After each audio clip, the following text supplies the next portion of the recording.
Salut, c'est Thomas Rozek. Cette période de confinement, de pandémie et de crise, c'est aussi assez paradoxalement, en tout cas par moments, une période de calme, de silence. Alors évidemment, c'est pas tout à fait le cas pour toutes celles et ceux qui sont contraints de travailler, qui vivent dans des espaces urbains très denses, ou qui ont des enfants en bas âge qui adorent le son de leur propre voix. Mais bref, même dans ces cas-là, on se retrouve à constater, par moments, la modification perceptible, physiquement parlant, du monde qui nous entoure. Pour mieux la comprendre, je vais passer le micro à mon camarade Thibaut Shepman du podcast Bon Plan. C'est lui qui va nous guider dans cette petite séance de réflexion autour de ce que ce virus nous dit de notre rapport au vivant. Ce sera notre épisode du jour. Bienvenue dans Programme B.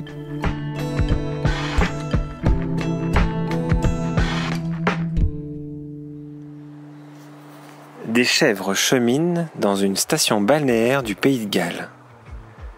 Des pumas se pavanent à Santiago, au Chili. Des manchots manœuvrent dans les rues du Cap, en Afrique du Sud. Et partout, des humains filment d'autres animaux qu'eux, se baladant dans les villes. L'expression qui revient le plus souvent, c'est « la nature reprend ses droits ». La nature. J'ai l'impression qu'on n'en a jamais autant parlé que depuis que nous sommes, pour beaucoup, enfermés. Il y a celles et ceux qui rêvent de paysages, désormais inaccessibles. Il y a celles et ceux qui se promettent de protéger la nature quand ce sera à nouveau possible. Et il y a celles et ceux qui décrivent une vengeance de la nature, fâchés d'avoir été malmenés. Mais en fait, la nature, ce n'est rien d'autre qu'un concept. Un concept flou, très occidental d'ailleurs, pour désigner l'ensemble des milliards d'individus vivants autres que nous, les endroits où ils vivent et tous leurs liens et relations. Parmi ces vivants, il y a les oiseaux, les pandas ou les éléphants. Il y a aussi les plantes qu'on arrache parce qu'elles ont poussé sans invitation. Les araignées qu'on écrase dans notre salon parce qu'une légende tenace nous fait craindre une piqûre. Et les gros insectes volants qu'on tue après avoir dit « c'est pas un frelon asiatique ?» Et il y a les pangolins, les virus et les chauves-souris.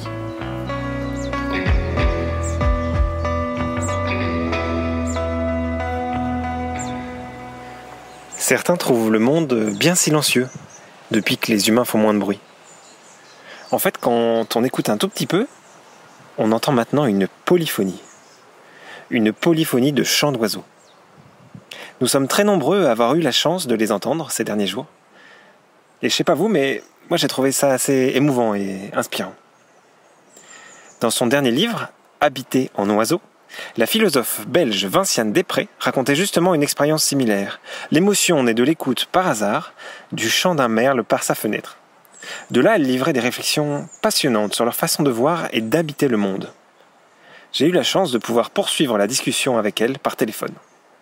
Alors, je ne sais pas si ça fait écho à mes travaux, ça les prolonge en tout cas, et ça les prolonge d'autant mieux qu'on entend beaucoup mieux les oiseaux pour le moment. Enfin, que dès le début du confinement, on a pu voir la différence. Alors cette différence, j'en ai entendu parler évidemment par nombre de personnes qui ont soit posté des choses sur les réseaux sociaux, soit qui m'ont écrit directement. Et c'était intéressant de voir toutes les raisons qui pouvaient expliquer que ça pouvait être prolongé pour moi et que ça pouvait être une découverte relativement inédite pour d'autres. La première raison évidemment pour les personnes qui m'écrivaient, c'est qu'elles le disaient elles-mêmes, elles avaient enfin le temps d'écouter les oiseaux. Puis la deuxième raison, c'est que d'une certaine manière, le silence favorisait l'écoute, puisque les bruits sont tellement noyés, parasités dans ce que j'appellerais cette anthropocacophonie. Évidemment, on n'entendait plus grand-chose. La troisième raison, c'est que les gens se trouvaient souvent à leur fenêtre, là où on écoute les oiseaux, c'est soit dans le jardin, soit à la fenêtre. Et je crois que le confinement a favorisé, si vous voulez, la création de certaines formes d'interface intérieure-extérieure qui rendaient le monde extérieur sensible d'une autre manière. Mais si on s'en tient à ces raisons-là, ce serait embêtant parce que ça prolongerait pas du tout le travail que moi j'avais essayé de faire et qui était de dire oui, mais comment les oiseaux eux-mêmes participent à ce qu'on sait à propos d'eux et comment est-ce qu'eux-mêmes prennent position par rapport à ce que nous arrive, comment est-ce que quand on étudie les animaux, qu'on entre en rapport avec eux, comment est-ce qu'on essaye aussi de leur donner un rôle, une place, une activité dans ce qui se passe. Et donc se limiter à dire le silence nous favorise l'écoute, dire nous avons du temps, dire nous sommes confinés donc nous sommes plus facilement à nos balcons, à nos fenêtres, voire dans les jardins pour ceux qui en ont, ce serait ramener encore tout à nous. Et je trouvais intéressant de voir s'il n'y avait pas un contrepoint à ça. Et donc j'ai commencé à chercher. Et je me suis rendu compte, et ça a été étayé depuis, je l'ai lu plusieurs fois par plusieurs ornithologues notamment, mais que le fait qu'il y ait un silence qui se soit installé, les oiseaux ont compris ce silence. Ils n'ont pas compris l'origine de ce silence, ils n'en savent pas grand-chose du virus probablement, mais en tout cas, ils voient les effets d'un monde qui est soudain ralenti, qui est beaucoup moins chaotique, beaucoup moins perturbé, et qui leur laisse beaucoup plus d'espace sonore en quelque sorte. Et ça commence à devenir intéressant, c'est que les oiseaux auraient pris en compte ce qui est en train d'arriver et auraient utilisé cela. Et donc de là, moi, à dire, et je l'ai lu chez un ornithologue également, que les oiseaux, d'une certaine manière, ont un temps de parole pour le moment qui est nettement favorable à ce qu'ils sont en train de faire, c'est-à-dire qu'ils sont en train, pour beaucoup d'entre eux, d'installer leur territoire, de vaquer aux occupations de la préconjugalité ou de la conjugalité, et que à ce moment-là, eh bien, ils avaient modifié en réponse à ce qui est autour d'eux. Ils auraient modifié leur manière de chanter et ils le feraient sans doute peut-être avec plus d'enthousiasme, de dynamisme, de conviction que ce qu'ils ne le faisaient auparavant. Et alors ça permet de rééquilibrer cette idée selon laquelle on les entend mieux parce que le confinement nous permet de les entendre mieux. Oui, on les entend mieux parce que le confinement nous permet d'entendre mieux les oiseaux qui chantent de manière sans doute plus remarquable, plus importante et plus intense qu'auparavant. Ouais, c'est un bout de se poser la question de leur point de vue aussi. Il me semble que c'est important parce que s'il y a quelque chose que la crise pourrait nous obliger à apprendre, c'est que nous ne sommes pas seuls au monde. Déjà, si un petit virus, comme on dit certains, arrive à paralyser une économie mondiale, ça prouvait bien qu'on n'était pas seul au monde et qu'on l'apprend sur le mode un peu dramatique et violent. Mais il était peut-être temps, en effet. Alors, beaucoup de gens savaient qu'on n'était pas seul au monde. Il y a des gens qui observent les oiseaux de la campagne, qui vivent avec des animaux, etc. Mais il me semble qu'on avait plutôt tendance à l'oublier, notamment dans les zones urbanisées et dans les vies absolument folles que la plupart d'entre nous menons. Alors, redécouvrir qu'il y a d'autres êtres et que d'autres êtres peuvent nous mettre en joie, peuvent nous faire penser, peuvent nous faire rêver, ou simplement créer de la beauté là où on ne s'y attendait peut-être pas, c'est-à-dire dans une situation critique. Moi, je trouve que c'est extrêmement intéressant. Et puis, prendre leur point de vue sur le monde, c'est commencer à composer politiquement peut-être aussi le monde. C'est-à-dire, nous avons quand même des systèmes de composition politique exclusivement humains et encore pas tous les humains. Donc, c'est déjà mal parti comme forme démocratique de vivre ensemble. Et je trouve que c'est intéressant, d'une certaine manière, que ce que la crise met en évidence à plusieurs niveaux, c'est que, d'abord, qu'il y a d'autres humains que ceux qui sont toujours à l'avant-scène pour parler, pour prendre les décisions, pour tirer les privilèges, mais que quantité d'humains aujourd'hui, et d'humains, je parle des soignants, je parle des gens qui travaillent dans les grands magasins, etc., disent nous sommes là aussi et sans nous, il n'y a plus rien qui marcherait. Nous composons votre monde et nous sommes des points cruciaux, des sites cruciaux de composition d'un monde social et politique.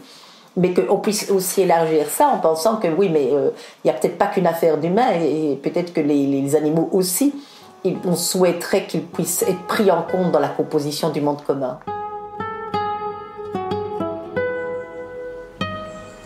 C'est vrai que c'est chouette de se mettre à la place des oiseaux. Ce genre de renversement de pensée est toujours hyper créatif. Ça me rappelle les bandes dessinées du dessinateur et anthropologue Alessandro Pignocchi, qui est justement un spécialiste des retournements de situation entre humains et non-humains.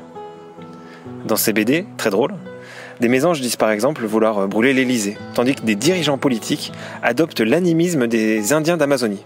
François Hollande se met même en retard pour un G20 parce qu'il veut aider un coléoptère en difficulté. Je lui ai demandé ce qu'il pense de l'expression « la nature reprend ses droits » qu'on entend si souvent en ce moment. C'est complexe, il y aurait beaucoup de choses à en dire. Déjà qu'elle entérine complètement le dualisme occidental nature-humain, quoi. C'est soit l'un soit l'autre. et en plus on se satisfait d'une espèce de vengeance, quoi. On voit la nature comme un tout qui serait perdant en ce moment et qui là pourrait prendre sa revanche, et donc il y a un côté un peu jubilatoire de l'homme qui perd face à, alors que bon, j'essaye de militer pour non pas pour inverser le pôle de cette dichotomie où on donne plus de valeur à la nature qu'aux humains ou vice versa, mais pour la défaire vraiment, c'est-à-dire qu'il faut c'est aller vers un vivre avec, où les non-humains sont mêlés à la vie sociale, sont reconnus comme des membres du collectif et comme des membres essentiels du bien-être d'un collectif qui s'étend au-delà des humains. Et donc, c'est pas de savoir si la nature nous remarche dessus ou se venge ou vice-versa, mais de se défaire du concept de nature pour aller vers un vivre avec, où les non-humains, les coyotes, les pumas, les mésanges, la microfaune du sol, les plantes, etc., sont reconnus comme des membres essentiels du collectif, donc mêlés à la vie sociale, quoi. Enfin, la nature, encore une fois, si on y réfléchit, c'est extrêmement étrange d'avoir rangé sous un même concept les plantes, les animaux, les phénomènes naturels, les tempêtes, les virus, les écosystèmes, tout ça, toutes ces choses extrêmement disparates qui n'ont rien à voir, qu'on met et qui sont toutes évidemment pénétrées par les affaires humaines et vice-versa. De les avoir mis à l'écart et regroupés sous un même concept, c'est extrêmement particulier. Il n'y a aucun autre peuple du monde qui fait ça. Et voir un puma qui vient fouiller dans les poubelles d'une ville, et plutôt que de voir un individu puma qui reprend confiance, qui trouve de nouveaux espaces à explorer, on voit la nature dans son ensemble qui reprend ses droits. C'est vraiment symptomatique de cette mise à l'écart et de cette façon de subsumer un ensemble d'êtres et de phénomènes extrêmement disparates qui n'ont pas grand-chose à faire ensemble, et de les mettre comme un bloc à l'écart des affaires humaines, quoi.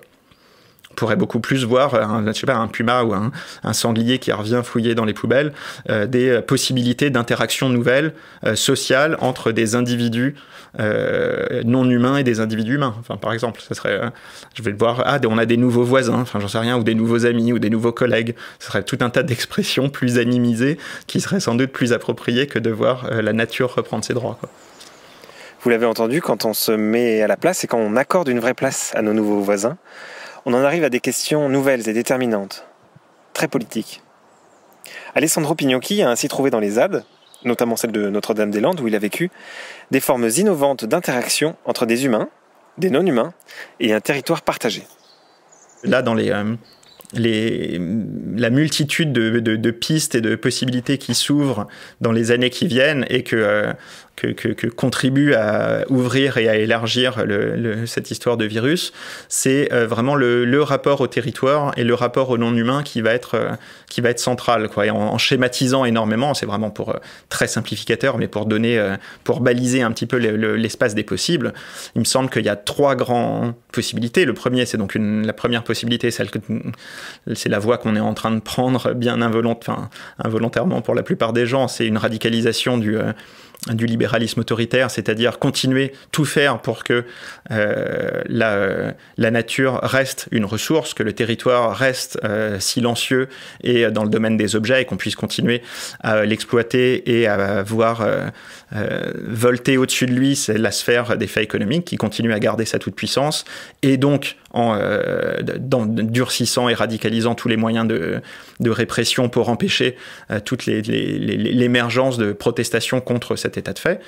Ensuite, il y a un atterrissage, pour reprendre les termes de Bruno Latour, c'est-à-dire une considération des liens à la terre, au territoire, qui se ferait sur un mode réactionnaire, en gros, qui bégayerait un petit peu avec ce qui s'est passé en Europe dans les années 30, c'est-à-dire on prendra acte du fait que le territoire n'est pas un pur objet utilitaire, mais en mettant en avant les liens patriotiques de la nation, du sang, des ancêtres, etc. Donc et ça, éventuellement, en le teintant d'écologisme, c'est sans doute ce qui va...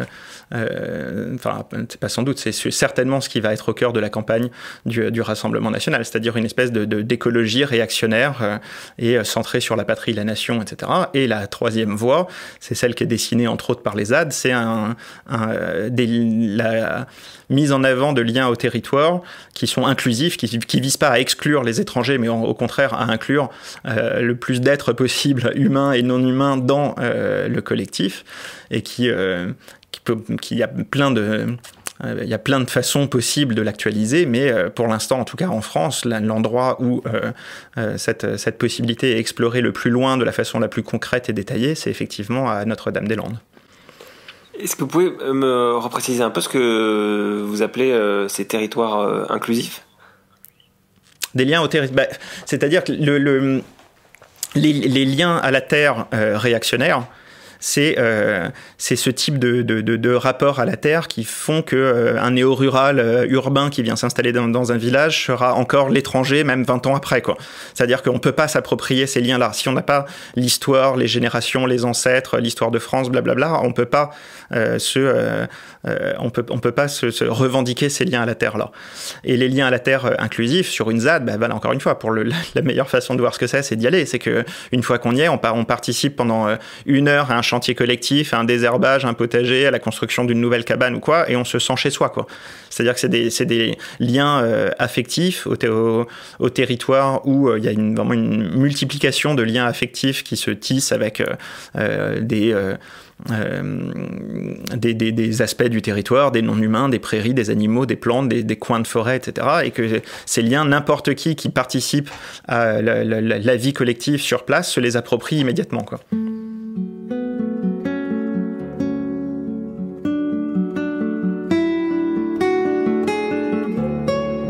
La question qui va se poser, c'est comment on ne va pas recommencer comme avant ?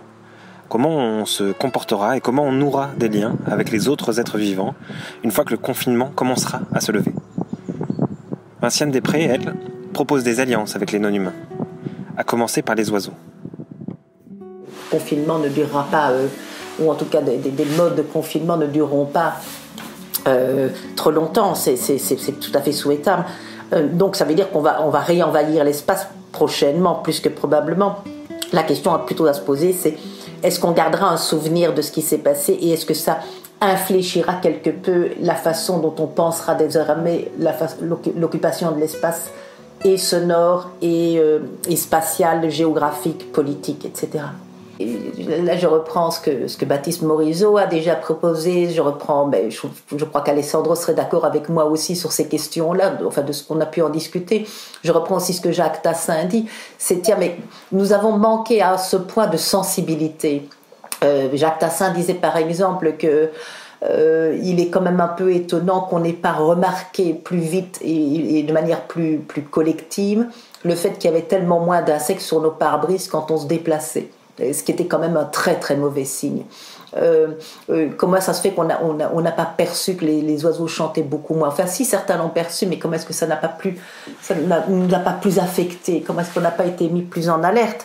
Et donc, si l'alerte n'a pas bien fonctionné, si les craintes n'ont pas bien fonctionné, si les absents n'ont pas réussi à faire entendre leur absence, est-ce qu'on peut espérer, souhaiter, et je pense que c'est ça que j'essaye de soutenir aussi en m'intéressant au chant des oiseaux, on peut souhaiter que les formes de présence, elles, puissent donner envie d'être mieux soutenues, puissent donner envie aux gens de se dire, tiens, mais ça c'était bien, et quelles étaient les conditions par lesquelles ça a pu avoir lieu, et comment est-ce qu'on pourrait garder précieusement ces conditions, comment est-ce qu'on pourrait les activer, ces conditions. Voilà, alors ça c'est le premier point.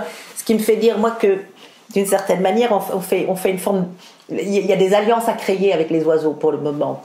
Et ce que j'appelle des alliances à créer avec les oiseaux, c'est de se dire que si les oiseaux arrivent à nous toucher autant, si nous sommes si contents de les voir, si nous sommes si contents de les entendre, si ça devient si précieux pour nous d'être dans un monde avec des oiseaux qui chantent et qui chantent aussi bien, aussi fort, aussi mélodieusement, peut-être qu'en effet c'est une bonne alliance à créer, et c'est de se dire voilà, nous voudrons vivre dans un monde où il y a des oiseaux dorénavant, et ça c'est une alliance. Alors les oiseaux ils sont pas totalement partie prenante, on leur a pas demandé leur avis pour créer une alliance avec eux, mais on peut être un peu malhonnête dans les alliances et faire des alliances qui seront honnêtes malgré tout, puisque les oiseaux en seront nettement bénéficiaires si on arrive à tenir cette alliance avec eux.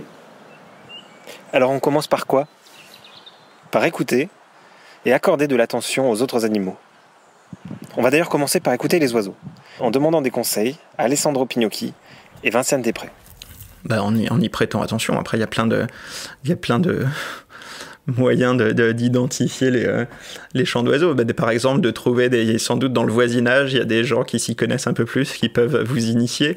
Et un exercice que propose Vinciane Després dans Habiter en oiseau, et je me suis aperçu que moi je le faisais pas du tout, parce que pour le coup je suis ornithologue passionné depuis que je suis petit, mais dans un premier temps d'une façon très occidentalisée, encore une fois, et vraiment en identifiant simplement les espèces et en voyant des espèces avant de voir des individus.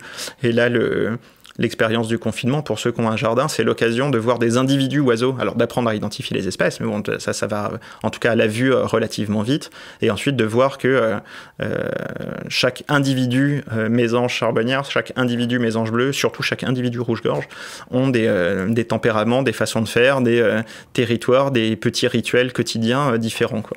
Et parce qu'évidemment, dans l'idée de socialiser les non-humains, on a des relations sociales avec des individus, pas avec des espèces. Donc il faut inverser l'ordre de priorité et apprendre à voir des individus avant de voir une espèce naturelle, pour le coup. Comment, pour nous qui sommes confinés aujourd'hui, comment on peut se comporter justement avec les individus oiseaux qu'on croise ou qu'on entend pour démarrer ou initier cette alliance ? Alors, moi, comme philosophe, il y a bien une chose que je peux jamais faire, c'est dire il faut ou on doit. Parce que les philosophes ont... Alors, qu'est-ce que vous conseillez, vous qui avez réussi à être émerveillé ? Mais moi, je n'ai rien à dire et j'ai rien à conseiller sur ce point-là, parce que je trouve que les gens font déjà très bien les choses. Donc moi, en fait, tout ce que je suis en train de vous raconter ici, je ne fais que suivre ce que les gens font. Moi, ce que je fais, c'est un diagnostic de possibles qui sont en train d'émerger. Ce sont des lettres que j'ai reçues, ce sont des vidéos sur Internet, etc. Donc tout ce que moi je fais, c'est simplement constater qu'il y a des gens qui font que les choses changent, qu'il y a des sensibilités qui sont en train d'être modifiées, qu'il y a des affects plus joyeux qui arrivent à surmonter les passions tristes de notre situation actuelle. Et je ne peux faire qu'une chose, c'est les relayer. Moi, mon rôle, et donc je ne donne pas de conseils ni rien, moi je les relaye en me disant tout ce qui permet de soutenir ce que ces gens ces personnes sont en train de découvrir, de vivre, de réexplorer, de redécouvrir. Relayons-le pour que ce soit que ce soit, on a eu un virus, on sait la capacité virale, ce que veut dire une capacité virale. Essayons aussi de devenir viraux à notre tour dans les bonnes choses que nous pouvons faire. Donc vous voyez, je ne vais pas vous donner de conseils, nous n'avons pas ça en magasin. Parce que en lisant, vous citiez Baptiste Morisot tout à l'heure, en lisant son dernier livre, Manière d'être vivant, je crois que c'est là-dedans qu'il suggère l'exercice de se poser 25 questions quand on croise un individu non humain, essayer de trouver 25 questions à se poser sur lui, sans forcément chercher les réponses. Mais voilà, je trouvais que c'était un petit exercice intellectuel qui permet d'entrer en contact avec un autre élément. C'est très beau ce qu'il fait Baptiste, c'est une très belle idée parce que poser 25 questions en espérant même pas avoir la réponse, c'est déjà se poser la question de savoir mais quelles sont les bonnes questions qu'on peut adresser à ce type d'être. Et c'est déjà se décentrer terriblement. Je veux dire, ça, c'est ce que les anthropologues nous ont appris. Les anthropologues nous ont appris à certaines questions qui n'ont aucun sens pour les gens que nous rencontrons. Et donc, c'est ça l'épreuve de décentrement. L'épreuve de décentrement, elle commence déjà c'est une épreuve de courtoisie et c'est une épreuve de rencontre. C'est-à-dire, il y a des questions qu'on ne peut pas poser aux autres êtres parce que ça ne les préoccupe pas, parce que ce n'est pas leur problème, parce qu'ils ne vivent pas dans ce monde-là, parce que ça n'a pas de sens pour eux, ou parce que simplement c'est pas poli, parce que ça aussi, ça peut être poser la question en enlevant un cerveau de rat à un rat pour savoir comment on se développe, par exemple comment on s'oriente dans l'espace avec une partie du cerveau en moins, c'est une question qui est non seulement pas très intéressante mais qui est très très peu polie finalement et très peu, très peu respectueuse de ce qu'un rat a vraiment à nous apprendre comme rat et à ce moment-là ça veut dire quand on a enlevé une partie de son cerveau pour pouvoir voir comment il se repère dans l'espace, c'est pas une question qu'on pose au rat, c'est une question qu'on pose à un modèle neurophysiologique, ça n'a plus rien à voir avec le rat. Et donc je trouve que la proposition de Baptiste est passionnante dans la mesure justement où le fait de chercher des questions qui ne sont pas des questions que nous adresserions spontanément à nous-mêmes, c'est déjà faire une épreuve de décentrement et ça demande qu'on connaisse déjà pas mal. Je veux dire, ça demande déjà pas mal de curiosité parce que savoir quelle serait la bonne question à poser à une chauve-souris, il faut déjà savoir qu'elle ne voit pas, que c'est un système d'écolocation, il faudrait déjà savoir pas mal de choses d'elle, donc avoir déjà pas mal nourri sa curiosité. Ce qui veut dire qu'on commence déjà à devenir un amateur à ce niveau-là. Et ça, c'est en ça que cette proposition est intéressante. Même en confinement, vous pouvez écouter le chant du monde. Vous pouvez entrer en contact avec d'autres êtres vivants qui sont nos cousins, nos voisins. Et ça fait du bien. À commencer donc par les oiseaux, les merveilleux oiseaux, dont la longue évolution remonte jusqu'aux derniers dinosaures.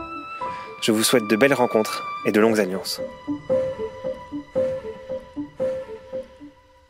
Merci à Thibaut Shepman et à ses invités Alessandro Pignocchi et Vinciane Després pour cet épisode de Programme B qui est un podcast de Binge Audio préparé par Lorraine Bess, réalisé par Quentin Bresson et Solène Moulin. Abonnez-vous sur votre appli de podcast préféré pour ne manquer aucun de nos épisodes, Facebook, Twitter ou Instagram si vous voulez nous parler. Continuez surtout de bien vous laver les mains, de respecter les gestes barrières et de rester chez vous si vous le pouvez. Et à demain pour un nouvel épisode.